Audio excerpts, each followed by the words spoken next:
Live from Orlando, Florida, you're now listening to the OZone Podcast, the voice of Orlando Magic fans. Join us every week for a unique fan perspective on all of the latest Magic news and updates. The show starts now.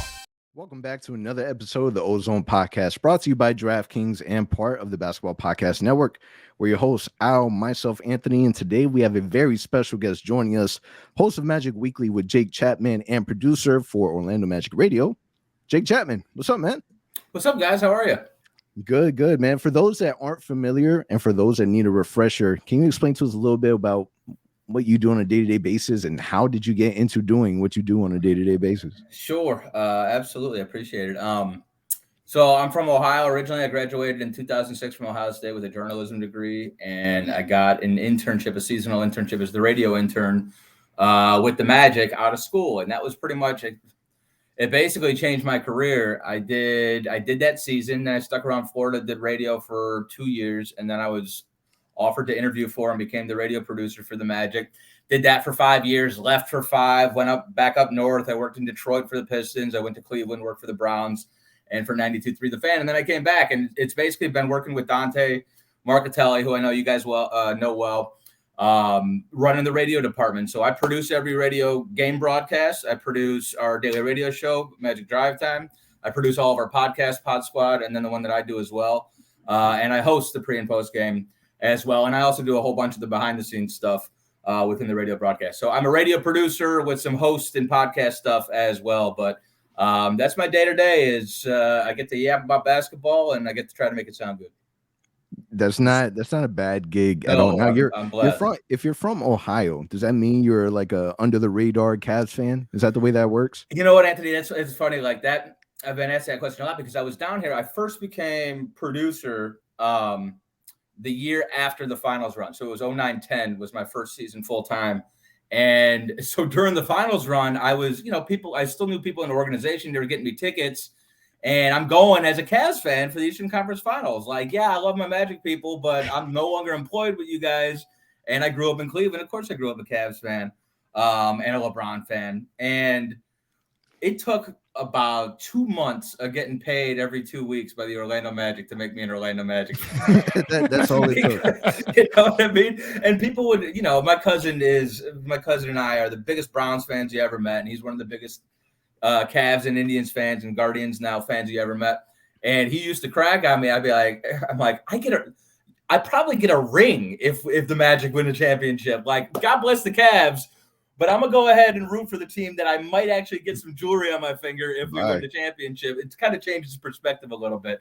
But no, I grew up a Cavs fan. I still follow them. And when I was in Cleveland for that year and a half or so, I covered the team for LeBron's last trip. It was the last finals run. It was the smacking after, it was KD's second ring, and that Cavs team had absolutely no shot against the Warriors that year. I was there for that when I was there in the building that night when they put us away. So, but it was kind of interesting, that balance, like whoever's paying you, you pretty quickly become a fan of, because look, it's good for business. It's good for me if the Magic win. And I love the Cavs, but it don't mean nothing to my pockets if the Cavs win. So if we see the Magic and Cavs in the Eastern Conference Finals in 3 years from now, you're rooting for the Magic, I'm guessing? I'm gonna be as long as I'm still here in this capacity, I'm gonna be rooting for the Magic. But I will say that if that's the case, and that's kind of a win-win for me. Because I'll say I was actually covering the Pistons in 2016 when the Cavs won, but I was there with my dad, my brother-in-law in Cleveland, and it was pretty special just because of what it meant to the city of Cleveland. Sure. Somebody like my dad, who hadn't seen a championship for any of his teams since 1964.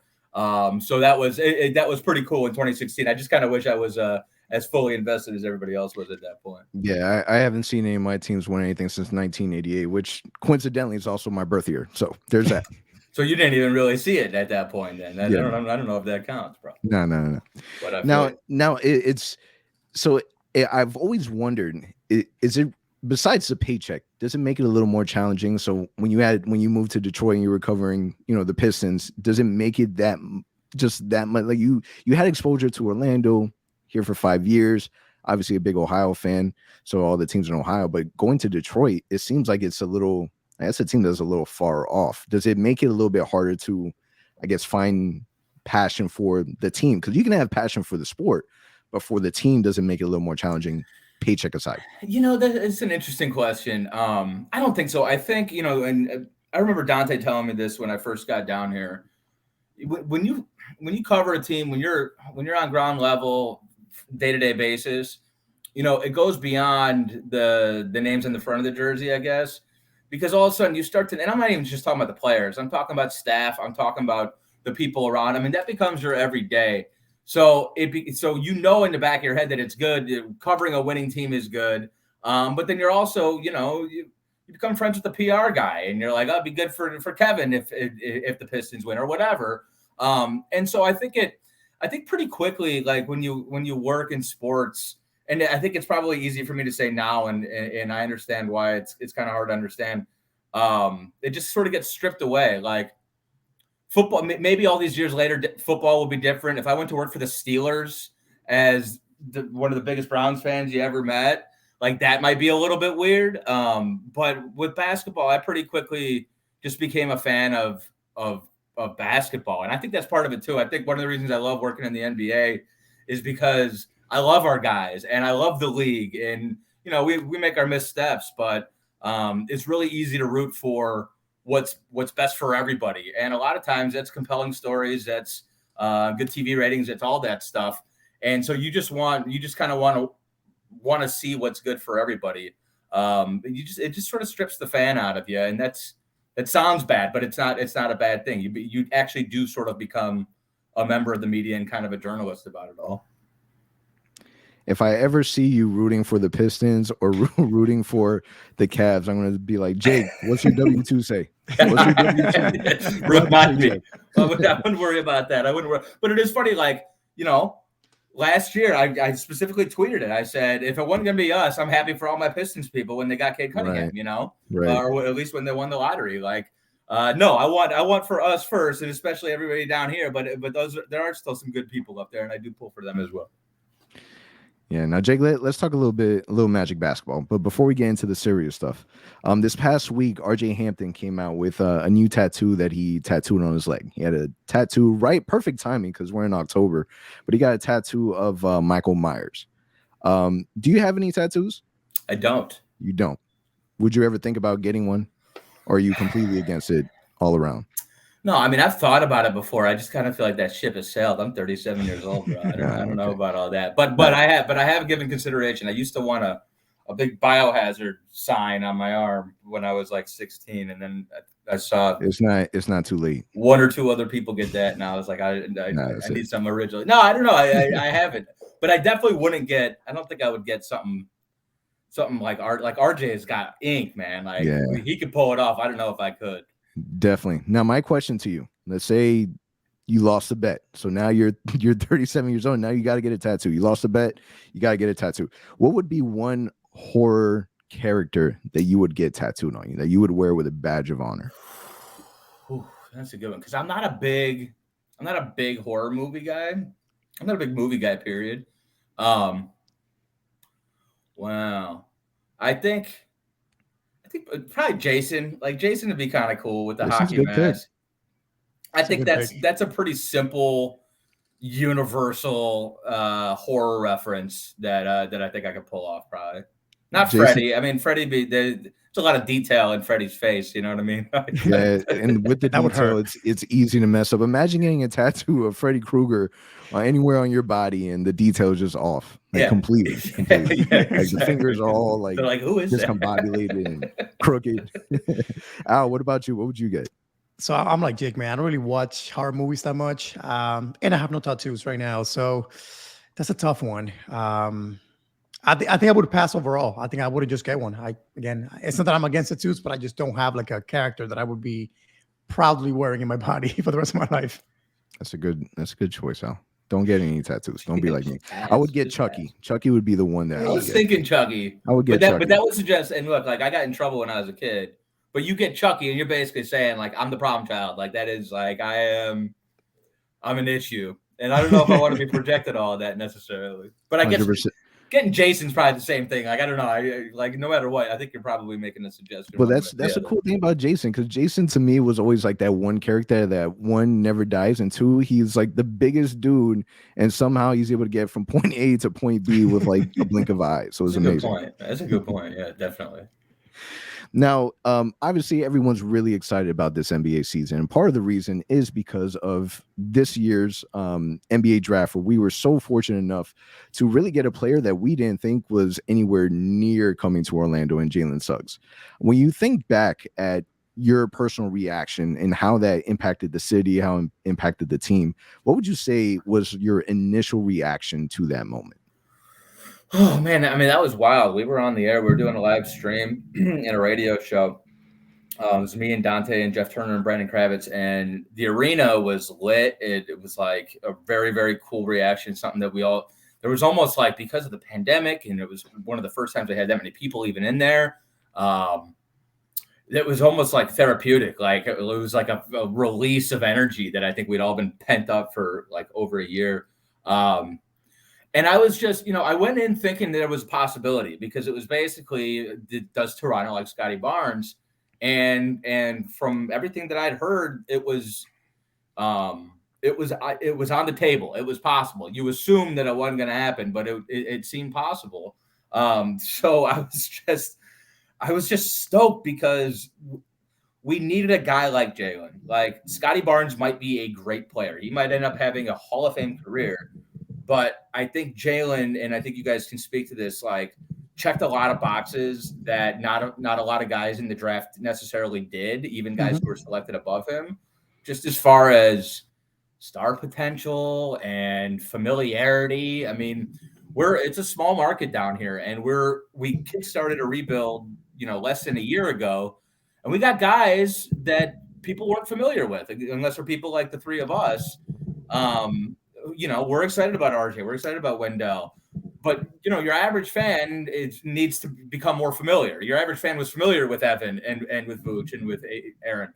So the idea of, boy, this could be somebody who not only is going to win us a whole bunch of basketball games, but who might put some butts in the seats. That was kind of my initial gut reaction thought, was like, oh, this is good for business, let alone I watched that kid most of his games last year, and we all did. Anytime you get a guy who had a moment like he did with the tournament, with the shot against UCLA, and a guy who was that highly recruited sort of from the get-go, I think that's a really good thing, just as far as getting ears and eyeballs on your organization.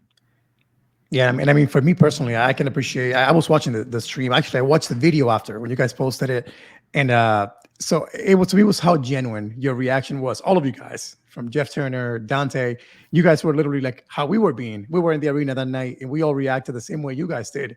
And I really could appreciate that, because again, you guys are in the media. Sometimes you assume like, hey, they cannot show emotion, they cannot show what they're feeling about what just took place. Right. And you guys did an amazing job portraying what we all portrayed as fans that night. Well, and I think that's the cool thing about what we do, is because we're members of the organization, we can do that. If I wrote for the Sentinel, I wouldn't be caught dead doing something like that. But that's sort of the balance that my job, Dante's job, Jeff's job strikes, is we're allowed to show emotion, which you would think you should be able to. But I understand, like you said, like, if you take your job seriously, there's no cheering in the press box, and that's something that I would do if that was my job, but it ain't, so I don't have to worry about it. Yeah, we were there that night at the Amway, and the reaction itself was so wild that you honestly forgot that we were in the middle of a pandemic. For a moment, you felt like everything was completely normal. Things were great. I was hugging my guy to the left, hugging my guy to the right. Part of the reason why I probably got COVID during that experience. So for a brief moment, you forgot all of it. And it's interesting to hear that you thought that there was a possibility, because in my mind, there was no chance. I as much as I've heard of Jalen Suggs and I did research on him, I didn't see, like, physically in my mind picturing him being a member of the Magic. We heard recently that he only worked out for one team, and it was the Toronto Raptors. Kyle Lowry, we all speculated that he was out the door, so they needed somebody to replace him. I had no idea. So the amount of reaction that I've heard across the board for a moment, it did feel like the world stopped, like in Orlando for a second. And everyone had like the same awe. Like people were so excited. And this is the wild part, that people were excited that Scotty Barnes got drafted 4. And that roar was louder than us drafting Jalen Suggs, because people knew that's what was going to be next. We're like, there's no way that this doesn't happen at that point. It's like when if you're watching the lottery and your team, it's down to your team and somebody else, and then they call the other team second, and so you haven't even heard your team called yet, but by default, you know that you're that you won. I'll tell you something a little inside, like, because we have to be ready for everything. You know, Dante and I are talking through everything before we hit air earlier that day, and we were like, what if Suggs is there at 5 and we pass on him? You know, we were just trying to consider, like, I had no idea, like, that could that possibly happen? And if so, then what do we do? Because we know what the reaction in the building would have been. I don't care who they picked. If Jalen Suggs was on the board at 5 and they passed on him, people like y'all would have been really, really mad. That would have been ugly. Like, we wouldn't have been able to hide it. We would have been like, you know, oh, okay, well, Moses Moody or whatever. You know, like, I don't know. But that's Al's guy. That's Al's guy. That's a touchy subject. We considered that. Like, that's wild, dude. Like, can you imagine that? And that's the type of stuff that you got to prepare for when you're live on air. But luckily we didn't have to bust it out.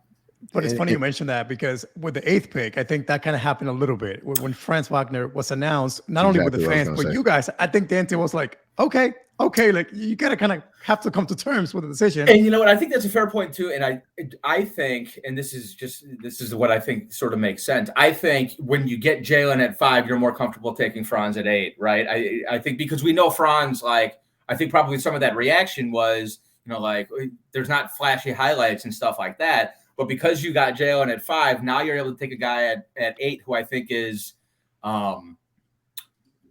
Franz does everything pretty well. You know, he's a guy, he's a fill in the cracks type guy. He's going to be a super role player. I think he projects as a very, very functional, fairly high level starter eventually. But he's not a guy who came in with that tape and with that highlights and all that stuff that sort of I think jacks people up sort of like Jalen did. So I think you get him at 5 and now you sit there at 8 and you go, okay, now we can get a guy who's going to fit really well next to Jalen Suggs for a long time. Yeah. And I think for the fans, like, as you said, like us, that really are aware of the team, the roster, the fit, all the inside and outs, that there's a level of what you expect. And I think the disappointment would come if something happens where it is nowhere near what you're expecting. So I think that if something would have happened, we didn't get Jalen Suggs and we ended up getting someone else, I think it would have probably took us a solid, you know, maybe 24 hours for everyone to do their research and convince themselves that that was the right pick. Very similar to what the Raptors did with Scotty Barnes, and thinking that, you know, Scotty Barnes is the pick over Jalen Suggs. And how long did it take Raptors fans to wrap their heads around Scotty? One preseason game, right? He came out, he had 13-9, 4-2-2 or something like that. And everybody's like, oh, we nailed it. And Lord knows, nobody knows.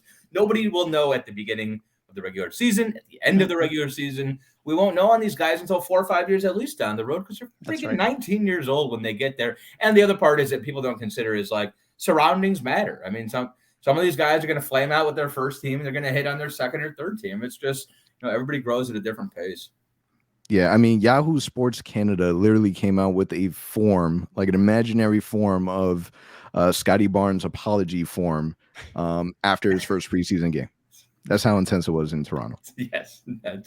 God bless him. And God bless him. I think he's a great prospect, but I mean, like, God, it's so fast now. And we don't give anything any time. I've been thinking about this with football. Like, Urban Meyer, and maybe they're right about this one, might be a bad example, but like the first loss, it was, oh, he's ready to go back to college. He's done, right?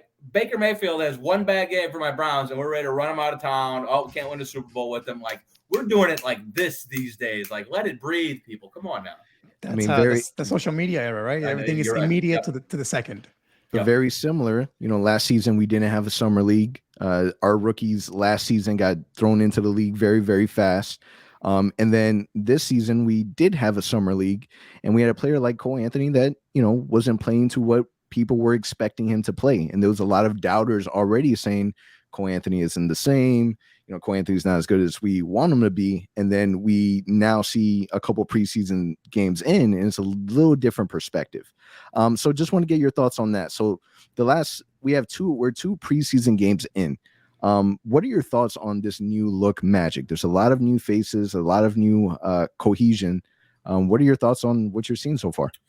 Yeah, I think there's a couple things that I really like. I like that they've come out in both games and they've been very aggressive defensively. I think I'd rather have to, Jeff Turner says this all the time, I'd rather have to throttle you back than light the fire, And so especially with young players, like early on, I want them to be overzealous. I want them to be, if Mo's got to foul out in the third quarter like he did last night, that's fine, but make sure I know that you're on the floor. You know what I'm saying? And the same way with the rest of the young guys. So I want to see them being overly aggressive. I want to see them defending a lot. I want to see them knocking down shots from the perimeter, which they did on Monday. They did not do last night. That's going to be one of the biggest keys, and it's been for years now with this team. Is if they can hit threes, they can beat just about anybody. One of the things I really liked yesterday, despite the way the fourth quarter went, was third quarter starts. Pelicans go, I think it was 9-0 or maybe it was 7-0. Coach Mosley calls a timeout 2-3 minutes into the quarter out of this halftime locker room. Magic come out and go 9-0 run. And so just those sort of like, okay, you're flat. Coach called a timeout and you came back out, sort of on minding your P's and Q's. You reacted to whatever it was he said to you in the huddle. That's all good stuff. Like I need to see learning. I need to see reaction. I need to see it matters even in the preseason. I need to see if it's a 7-0 run and he calls timeout, you come out and you fix yourself. So I like that. I certainly like what I saw from Cole on Monday night. I like what I saw from Mo on Monday night. I think Wendell Carter Jr. has been really, really good. I think he's going to be really, really solid. I think between him and Mo, we want to see Mo be more consistent. That's not what we have to worry about with Wendell. I'm not sure Wendell has the ceiling that Mo has, but we got to see Mo start stacking these together, give us one good month, let alone, or, as opposed to a couple of good games. And I think he will. I think getting a full off season has been good for him. So yeah, I just kind of like the energy that I've seen so far. I think there's going to be, especially in the preseason, like there's going to be so many different combinations, and that's what Coach Mosley and the staff should be doing. Throwing guys out there and seeing who has chemistry and what kind of groups you can get away with, and also what kind of positional versatility you have. Like when you have a backcourt with Cole and with RJ and with Jalen, and then you start thinking about you can play Terrence the 2 or the 3, you can play Franz the 4 or the 3, you can play Mo at the 4 or the 5, Mo Wagner. You've got these guys. You have to figure out where they're best suited, but also what you can get away with when injuries happen and who can play what different positions for shorter periods of time. So I think that's the type of stuff that you need to figure out. A 4-game preseason is not enough time to figure that out. I mean, Mosley and staff are going to be working on this stuff well into the regular season. But there's a whole lot to like, I think, so far. And look, it's kids, man. There's going to be bumps in the road and there's going to be lessons. There's going to be L's, and hopefully they turn to lessons. But I think it's fun. I think there's a sort of renewed enthusiasm around there, and that's definitely a good thing. Yeah. Now, if I could ask you one thing about preseason so far, disappointing. Is there anything that has been disappointing to you? Again, I know it's too early. We could even throw in the summer league, but between summer league and preseason so far, has there been anything that you're like, hey, I wish a team would do this better? Well, shooting, Al, is like, it's that. I mean, shooting from the perimeter is such a big key to any level of offense in this league that if they don't, then there's going to be a lot of games where they struggle to score 100 points, and those are going to be losses probably. So, I think there's a lot of guys who are capable of being really good 3-point shooters, but because a lot of them are young and because a lot of them are versatile players whose jumpers are still sort of improving, I think that's going to be something that I'm hoping improves pretty rapidly. And you can do that both with the offense you run and the way you execute with drives and kicks and open spot ups. But some of it is just on the guys to make those shots. And in the last few years, certainly under Steve Clifford, there were a lot of guys who missed a whole lot of open shots. And that can just sink an offense. Now, when you look at the roster that we have now, kind of think of the trajectory. There's obviously going to have to be a lot of development going into it. You know, you talked a little bit about how there's not enough time for Coach Mosley in the preseason to really get everyone at 100% speed. What would you say is a realistic expectations? Because during media day, we heard a lot of the players really talking playoffs. You know, that's the goal. And that's what you want to hear. I don't expect them to say anything different. At the same time, being realistic, what should fans really expect? Is this a team that could make it to the playoffs? Is this a team that realistically would have to fight to get into the play-in tournament? Or is this really a year that they're going to try out and do the best to get a W out of every single game, but primary focus is development? What would you say is the expectation? I think development is the primary focus, right? Now, does that mean that it's a throwaway season? No, of course not. And especially when you have a group like that that's been sort of recently put together, mainly because they're all recently in the league. most of them are anyways. You know, I think it's unreasonable to expect, 50 wins, of course. I think the goal becomes the playoffs because it's going to be a fight to try to make the playoffs. So I think that's the right answer. But for me, like, reasonable expectations is improvement. It's development. I know that's boring. I know a lot of fans don't want to hear that. But you typically don't win a ton of games when you've got 8 guys who are 23 and under and a couple more who are 24 and 25. And then the other part of that is this. Markel, J.I., MCW. I mean, these are rotation players. These are big keys to the future who you're not going to have right away. So I think, and when they do come back, it's going to be great, but you're going to have to sort of readjust and figure out how to work them back in. So I think, especially early on, there's going to be a lot of experimenting. There's going to be a lot of the coaches feeling out the players feeling out each other, and sort of settling into roles, identifying what the roles are, and hopefully guys settling into them. And then I think when J.I. and Markel come back, you're going to have to sort of do that again.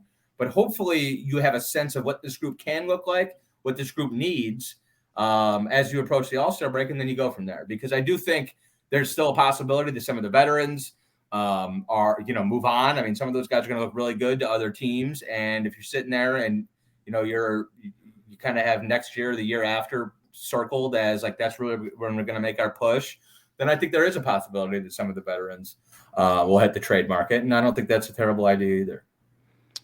Yeah, I think you hit it right in the head. I think it's going to be an interesting year for sure. Now, a quick follow-up on what you just said.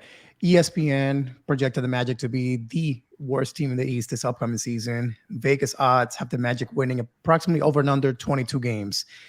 If you were a betting man, would you bet on the over or on the under on that particular prediction? If you lose your bet, you have to get that horror tattoo. See, wait a second.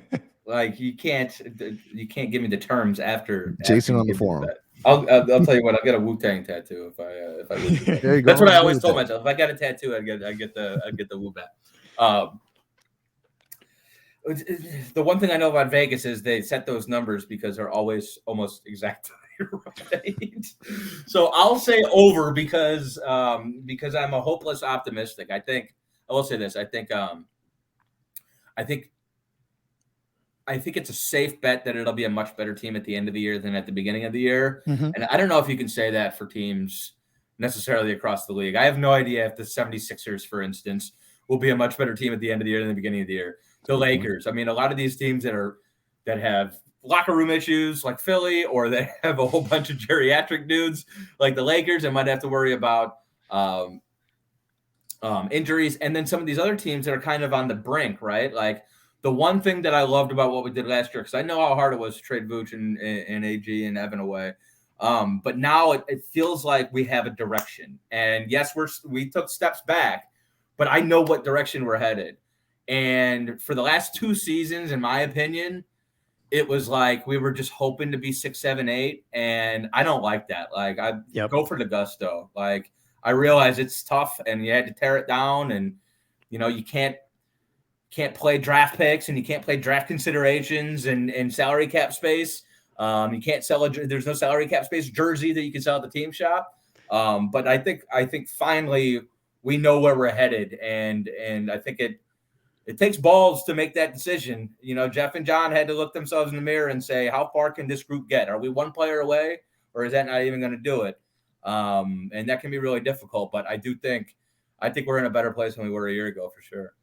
Yeah, definitely kudos to the front office, because you're right. It does take a certain level of self-reflection to be able to make moves the way they did. And even just reflecting myself on our reaction, had no idea that I was so confident that no matter what, Nikola Vucevic was going to be a lifer, and that was it. He was going to retire in Orlando Magic. I literally, thought that. And the fact that it's a completely different, like even going into the season, we're really looking at a team that doesn't have an Evan Fournier, doesn't have an Aaron Gordon, no Nikola. Like, this is a completely different experience for me personally. Now, when you take a look at all the young guys that we do have on the roster now, who do you think this season will end up taking the biggest leap? Who takes the biggest jump this season for this team? Oh, that's a good one. I really think RJ's like just waiting to explode. Like, I think that guy, he can do everything like pretty well offensively. And I think it's all going to click like that for him at some point. So I'm really excited to see what RJ can do. And I'm really excited to see what RJ can do in the context of that backcourt, like RJ with Cole and RJ with Jalen. And then when you get Markelle back, what's he look like? And are there times where you've got three of those guys on the floor together, especially with Markelle's size? I think you can get away with that.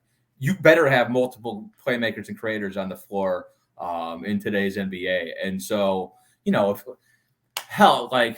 let's go Bamba, Wendell, and then Cole are, two twin towers and then a couple of point guards. Let's see it. Whatever. Jamal Mosley is going to be like a mad scientist, I think. And I like that idea. Like, let's just sort of see what these guys look like. But I think RJ can be a really good centerpiece offensively into what the team does. So I'm anxious to see what he does. And then I think the obvious answer is Mo, because it's such a big year for him, and because we've seen the flashes, because he looks healthy, and because I think it's pretty clear that like he fell out of favor with the last coaching staff. Like it wasn't working for him. He was frustrated. It felt like that sort of relationship was going to come to an end at some point. And now obviously you get into the contract situation and that sort of timeline. But I think bringing in Coach Mosley and his staff is going to be really, really good for Mo. I think having a full offseason healthy is going to be good for Mo. And I do think having some pressure is going to be good for Mo. So I'm anxious to see exactly how that all works. And I also think bringing in two guys like Wendell last year, obviously, and Robin Lopez, Mo's going to be getting banged up in practice. And he's going to get out there and look across from him and not see Robin Lopez and not see Wendell Carter Jr. And it's going to be like Dwight was going against Gortat every day. It's going to be like iron sharpening iron. So I think it could be really good for Mo multiple different ways, kind of everything coming together for him this season. So talking about Mo and Wendell quickly here, who do you think by the end of the season, looking back, it's going to have the better season, Mo or Wendell?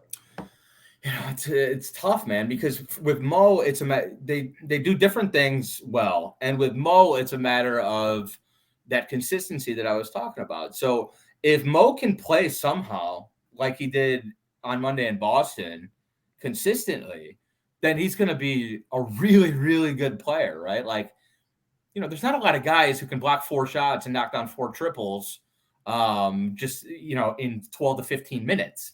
He's got that capability. Now it's just a matter of filling in everything else. So with Mo, it's small things that Wendell and Robin do really well, like setting screens, blocking out, being in the right place defensively. Mo will get you the 4 blocks, but then he'll also allow a couple layups and a couple trips to the free throw line because he's out of position, because he's so athletic, right?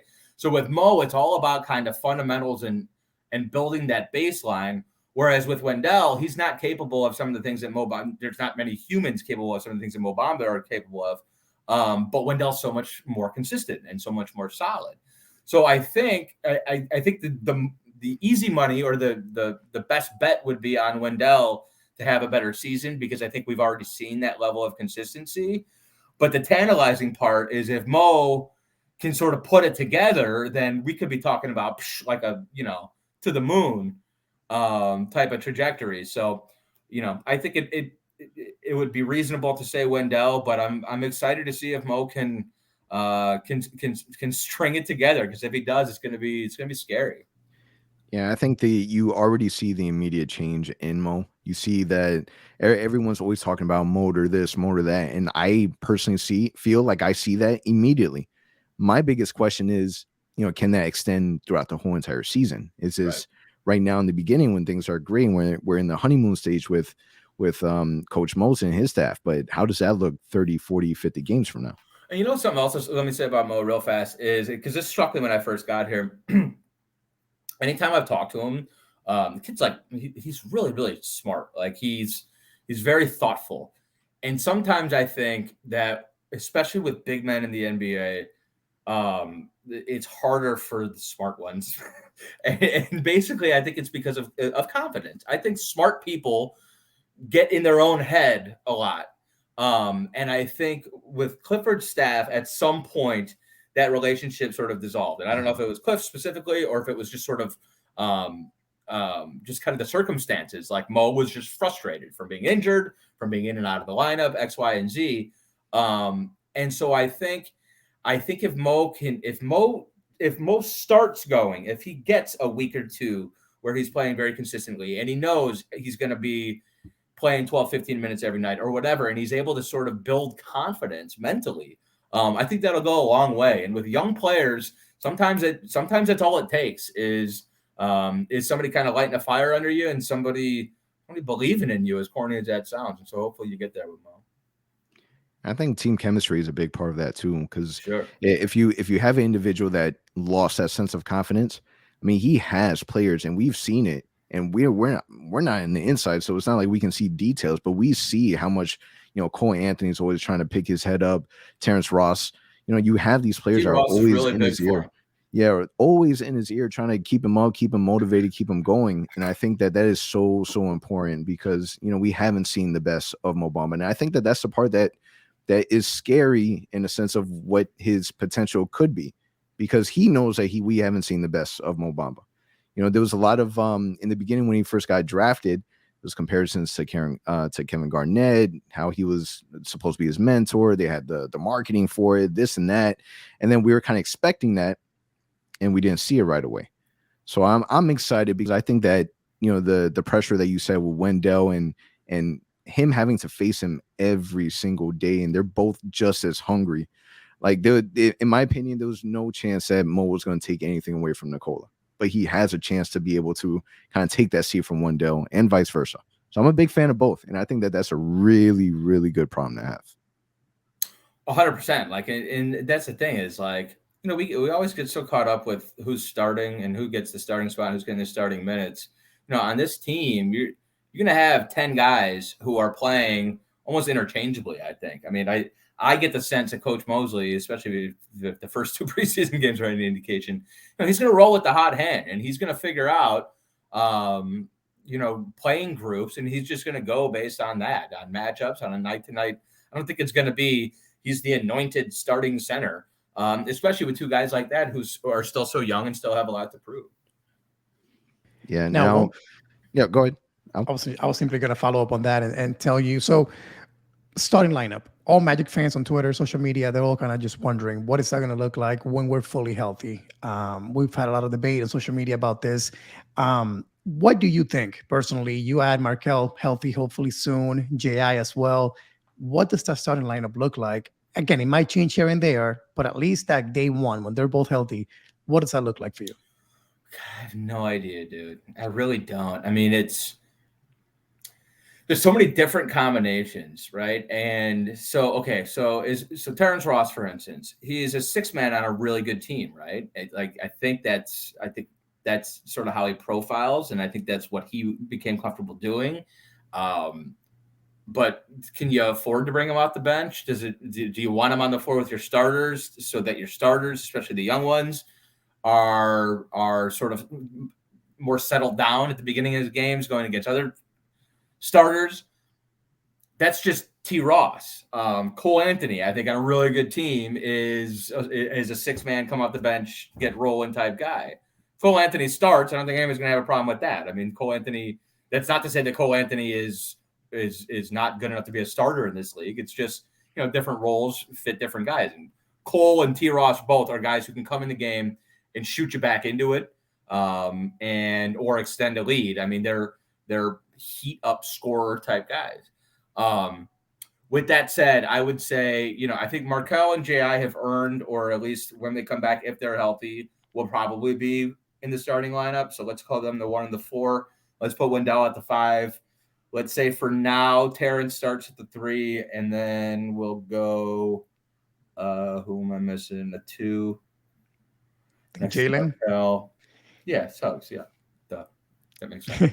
Suggs and Markelle in the backcourt. I mean, is that technically 2 point guards? I don't know. I mean, I'm pretty sure Jalen can play off ball. I'm not sure, Markelle as a catch and shoot guy is ideal right now. But like I said, having 2 guards on the floor at the same time, whose specialty is creating off the bounce, I think that works. And I think Jalen has shown and will show that he's able to play off ball for sure. So I'm all in for experimentation. The fact that we got to see a little bit of Wendell and Bamba on the court together for a little bit yesterday, I thought that was fun. Why not see what you have with a lineup of Markelle Fultz and Jalen Suggs and RJ Hampton at the 3? Why not test that out? I wouldn't mind seeing those guys run up and down the court. Who's going to keep up with them?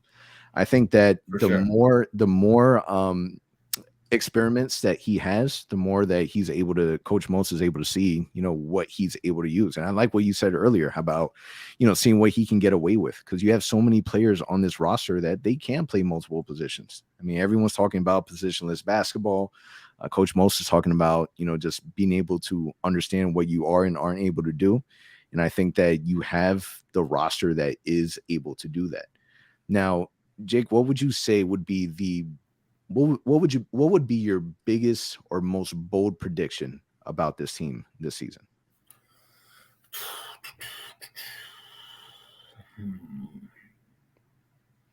Bold, risky.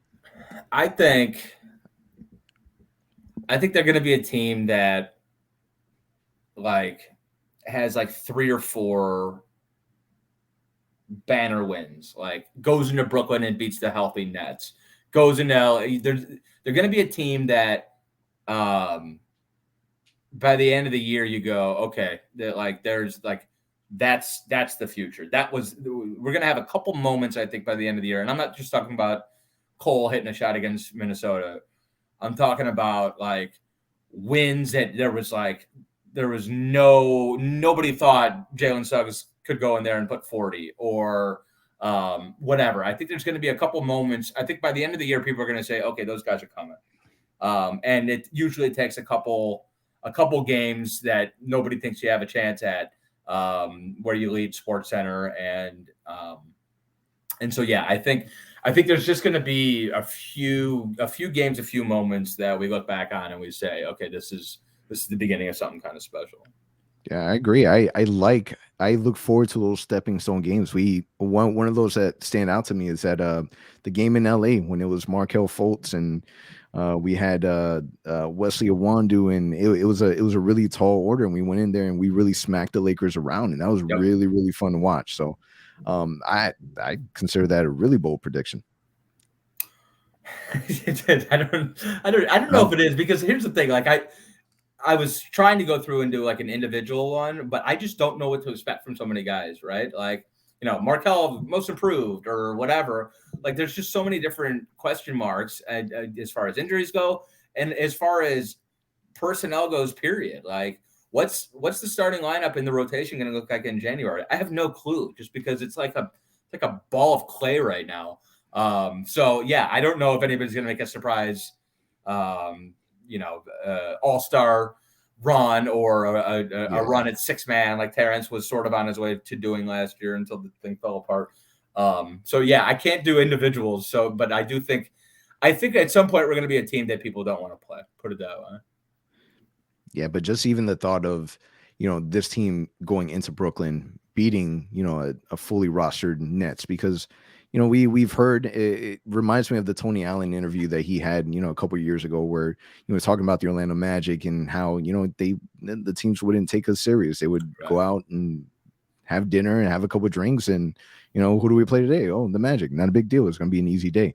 And I this think team is hungry. This team is hungry. Exactly. They are. The one thing that I've always asked for, and what I've wanted as a fan for a really, really long time, is I wanted the Magic to be respectable, and I feel like we've lost that for a really long time period. And I finally feel like, there's going to be. It's kind of like you go when you play basketball at LA Fitness, and I'm not 37, but I'm touching close to 33 years old, and we go in there, and these kids are like, playing at a rec center, and they're playing as if there's a title on the line.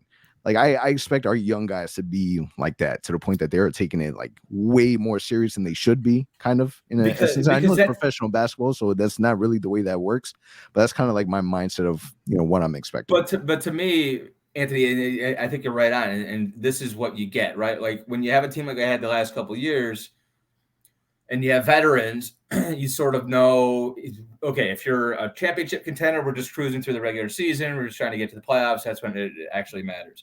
If you're a team like we were, it's just sort of like, all right, we're kind of on pace to finish where we want.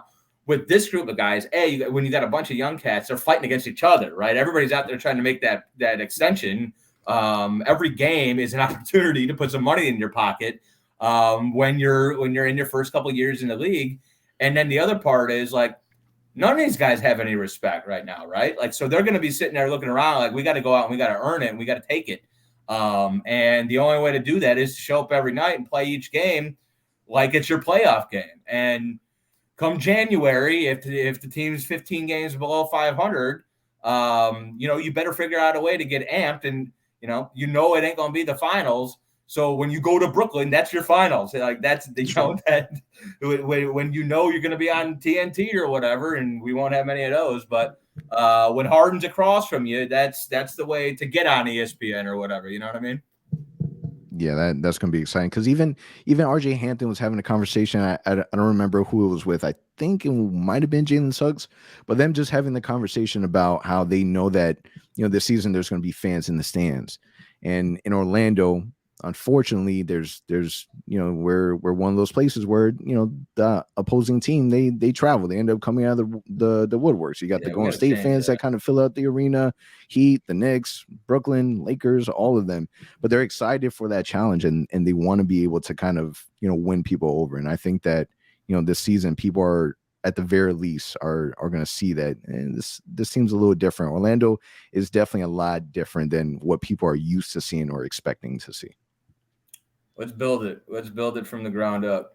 Yeah, absolutely. So now, Jake, we're going to go into just a quick overtime where it's rapid fire questions, and we're going to start shooting them out. So the first one is, what was your first basketball jersey you ever bought or wore?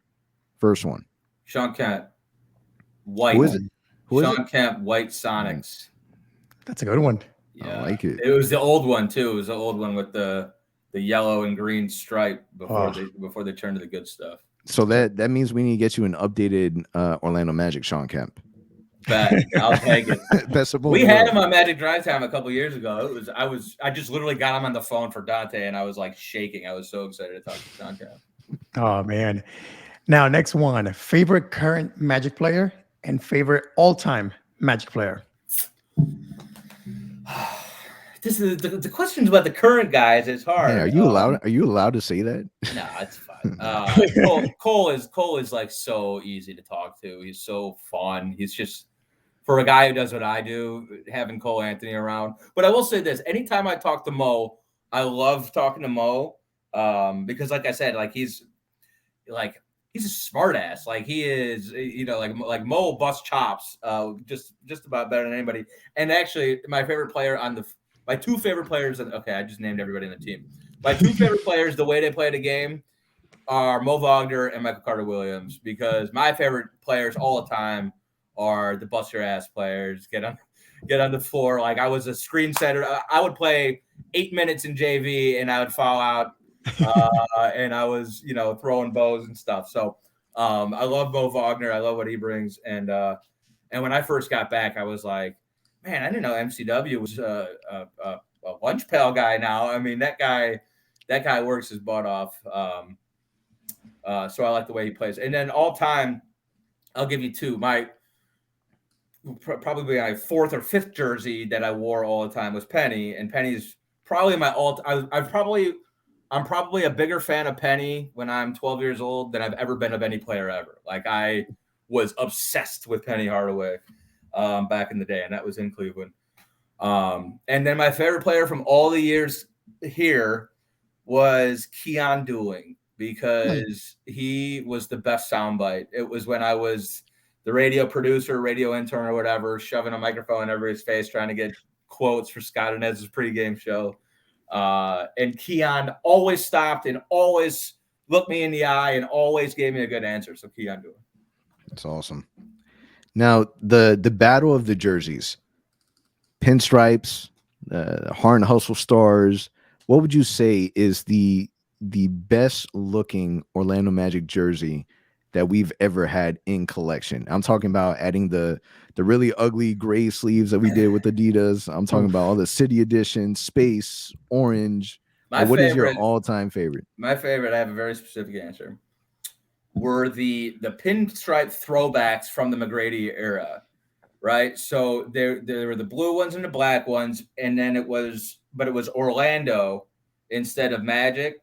It was Orlando across the chest with the star.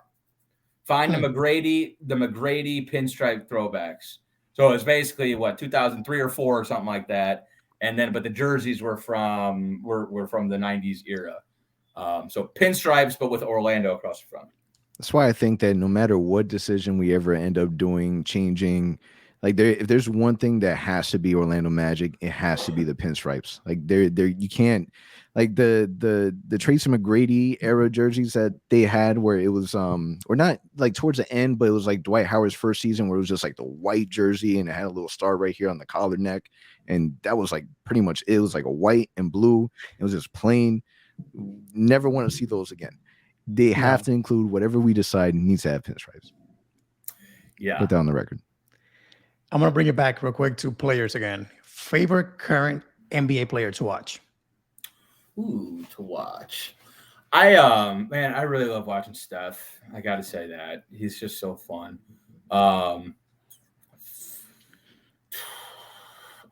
I eventually became a LeBron fan. Like, I appreciate LeBron for what he is. I don't think he's my favorite player to watch.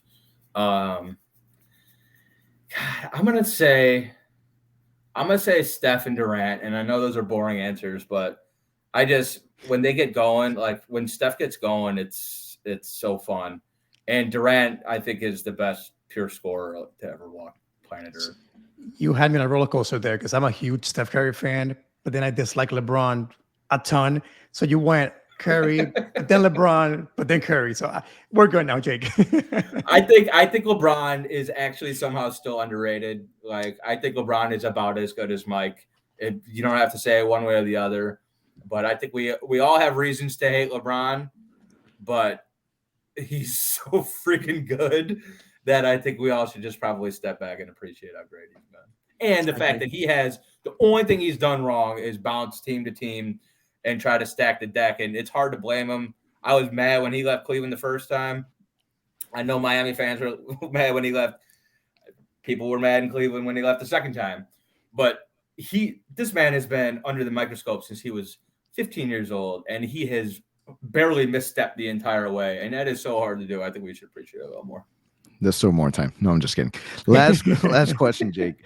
Who did you enjoy working with more, Scott Inez or Dante? No, I'm just kidding. That's a wrap. Jake, I appreciate you so much for jumping on this show with us and talking Magic basketball. It's an absolute pleasure meeting you and definitely doing this, man. Thank you. Yeah, anytime, guys. Appreciate y'all for what you do. Big fans. Y'all are we need more people like you. We need people revving people up with this new Magic team, this new Magic group.